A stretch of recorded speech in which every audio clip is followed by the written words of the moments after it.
জুলাই সনদ নিয়ে জুলাই নিয়ে আমরা কোনো বিতর্ক রেখে দিতে চাই না। মাননীয় স্পিকার একটু সময় বাড়িয়ে দিবেন। আপনার এলাকার পাশের লোক মাননীয় স্পিকার। আমাদের কনস্টিটিউয়েন্সি থেকে আপনি অনেক দূরে, তারপরেও 2 মিনিট দেওয়া হলো আপনাকে। এ জগতে হায় সেই বেশি চায়, আছে যার ভুরি ভুরি, রাজার হস্ত করে সমস্ত। ধন্যবাদ মাননীয় সদস্য। কাঙালের ধন চুরি করতে করতে এমন পর্যায়ে চলে গেছিল তারা, মাননীয় স্পিকার, তাদেরকে দেশ ছেড়ে পালাতে হয়েছে। মহান জাতীয় সংসদে প্রথমবারের মতো বক্তৃতা দিতে পারছি এবং প্রথমবারের মতো নির্বাচিত হয়ে সংসদে আসতে পেরেছি বলে আমি মহান রাব্বুল আলমিনের দরবারে শুকরিয়া আদায় করছি।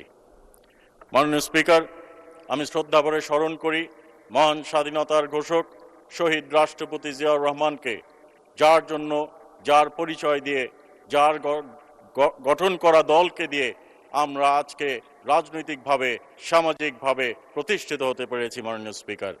মাননীয় স্পিকার, আমি শ্রদ্ধাভরে স্মরণ করি আমার মরহুম পিতা সাবেক সংসদ সদস্য সাহেবকে, যার পথ ধরে নান্দাইলের জনগণ আমার উপর আস্থা রেখেছে, বিশ্বাস রেখেছে এবং আমি এই সংসদে নির্বাচিত করে পাঠিয়েছে। মাননীয় স্পিকার, আমার অবহেলিত নান্দাইলের জনগণের প্রতি আমি শ্রদ্ধা নিবেদন করি, চিরকৃতজ্ঞ।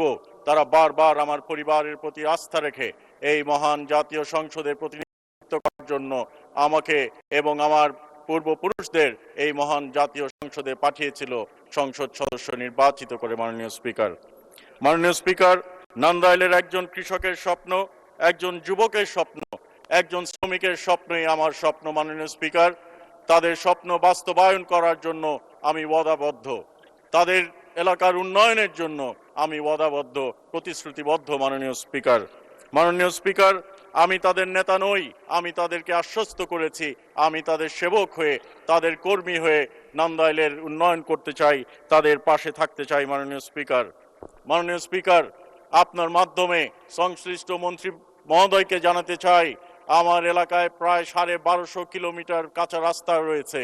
এই রাস্তাগুলোর খুব করুণ দশা। মাননীয় স্পিকার, রোগী যদি রাস্তা দিয়ে নিতে হয় তারা আরো অসুস্থ হয়ে পড়ে, মৃত্যু হয়ে পড়ে এবং গর্ভবতী মায়েরা হাসপাতালে যেতে পারে না, রাস্তার যেই করুণ দশা। মাননীয় স্পিকার, আমি বিনীতভাবে অনুরোধ করতে চাই, আমাদেরকে এই সংসদে পাঠিয়েছে তাদের প্রতিনিধিত্ব করে তাদের এলাকার উন্নয়নের জন্য। মাননীয় স্পিকার, আমরা মাননীয় প্রধানমন্ত্রী তারেক রহমান সাহেবের প্রতিশ্রুতি বাস্তবায়নের জন্য ওয়াদাবদ্ধ। মাননীয় প্রধানমন্ত্রী তারেক রহমান সাহেব যেসব প্রতিশ্রুতি দিয়েছিলেন, আমরা সেই প্রতিশ্রুতি নিয়ে জনগণের কাছে গেছিলাম, তারা সেটা বিশ্বাস করে আমাদেরকে ভোট দিয়েছে। মাননীয় স্পিকার, আমরা বেহেশতের টিকিট বিক্রি করার জন্য মানুষের কাছে যাইনি, আমরা বেহেশতের টিকিটের কথা বলে জনগণের কাছে যাইনি, আমরা গেছিলাম আমাদের ইশতেহার নিয়ে, সেই ইশতেহারকে মানুষ বিশ্বাস করেছে, আমরা এই প্রতিশ্রুতি থেকে বাস্তবায়ন করছি। মাননীয় স্পিকার, এই বাস্তবায়নের পদক্ষেপ গ্রহণের পরে এমনকি বিরোধী দলীয় যার সংসদ সদস্যরা আছেন তারাও এখন তাদের এলাকায় ফ্যামিলি কার্ড চাচ্ছেন, তারাও তাদের এলাকায় কৃষক কার্ড চাচ্ছেন, কিন্তু নির্বাচনের আগে বলা হয়েছিল সেইগুলো ভুয়া। মাননীয় স্পিকার, আমরা বলতে চাই, বাংলাদেশ জাতীয়তাবাদী দল উন্নয়নের রাজনীতিতে বিশ্বাস করে। বাংলাদেশ জাতীয়তাবাদী দল যেই প্রতিশ্রুতি দেয় সেই প্রতিশ্রুতি বাস্তবায়ন করে। জুলাই সনদ নিয়ে অনেক কথা হয়েছে। মাননীয় স্পিকার, আমরা এই জুলাই সনদ নিয়ে এই সংসদে ডিবেট করেছি। আমি খুব স্পষ্টভাবে বলতে চাই, মাননীয় স্পিকার, জুলাই সনদ অবশ্যই মাননীয় প্রধানমন্ত্রী বলেছেন বাস্তবায়িত হবে, তবে যে এই জুলাই সনদ বাংলাদেশ জাতীয়তাবাদী দল দক্ষিণ প্লাজায় সই করেছিল সেই জুলাই সনদ বাস্তবায়ন হবে। মাননীয় স্পিকার, এর মধ্যে কোনো ইফস অ্যান্ড বাটস নাই। তবে যদি জনগণের দৃষ্টি অন্যদিকে ফিরাতে হয়, জনগণের দৃষ্টি ফিরানোর চেষ্টা করা হয়, অপচেষ্টা করা হয়, তাহলে সেটা হবে আত্মঘাতী। আওয়ামী লীগ যেভাবে মাননীয় স্পিকার 1971-কে নিজেদের দলের সম্পত্তি মনে করেছিল, কেউ যদি মনে করে জুলাই সনদ তাদের নিজস্ব সম্পত্তি, সেটি হবে ভুল, সেটি হবে আত্মঘাতী। বাংলাদেশের জনগণ সেটা মেনে নেবে না। মাননীয় স্পিকার, সেই জন্য আমি আহ্বান জানাতে চাই, আপনারা একত্রিতভাবে কাজ করার কথা মুখে বলেন, মুখে মধু অন্তরে বিষ রেখে লাভ হবে না। মাননীয় স্পিকার, আমাদেরকে এগিয়ে যেতে হবে, বাংলাদেশকে নিয়ে এগিয়ে যেতে হবে। We do not want to stick with the past. We want to proceed with Bangladesh. We want to make a better future for our country, for the next generation, মাননীয় স্পিকার। সেই জন্য আমাদেরকে যদি একত্রিতভাবে কাজ না করি তাহলে খাল কেটে কুমির আনা হবে মাননীয় স্পিকার। কাজেই আমি ওনাদেরকে দায়িত্বহীন কণ্ঠে এবং তাদেরকে আমি আহ্বান জানাতে চাই যেন আমরা বিরোধিতার জন্য বিরোধিতা না করি। ডিবেট হবে, আপনাদের সংসদ সদস্যরা অনেকে বলেন ডিবেট করব, ডিবেট করেন, কিন্তু আমরা কোনো ন্যারেটিভ তৈরি যেন না করি যে বাংলাদেশ জাতীয়তাবাদী দল অথবা আপনাদের জোটের যে দলগুলো আছে তারা জুলাই সনদ নিয়ে কোনো বিতর্ক সৃষ্টি করছে।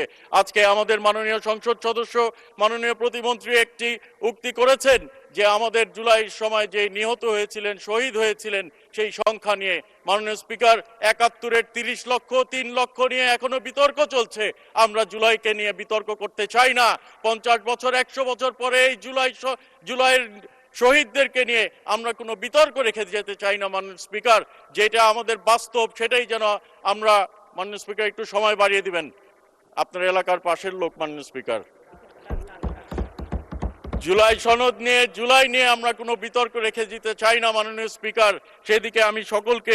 সেদিকে সকলকে আমি নজর দেওয়ার জন্য বিনীতভাবে অনুরোধ করতে চাই মাননীয় স্পিকার। মাননীয় স্পিকার, বিগত সরকারের সময় আমাদের একটি কথা বারবার মনে পড়তো, এ জগতে হায় সেই বেশি চায়, আছে যার ভুরি ভুরি, রাজার হস্ত করে সমস্ত। ধন্যবাদ মাননীয় সদস্য। আমাদের কনস্টিটিউয়েন্সি থেকে আপনি অনেক দূরে, তারপরেও 2 মিনিট দেওয়া হলো আপনাকে। ধন্যবাদ। ধন্যবাদ মাননীয় স্পিকার। ধন্যবাদ মাননীয় স্পিকার। কাঙালের ধন চুরি করতে করতে এমন পর্যায়ে চলে গেছিল তারা মাননীয় স্পিকার, তাদেরকে দেশ ছেড়ে পালাতে হয়েছে।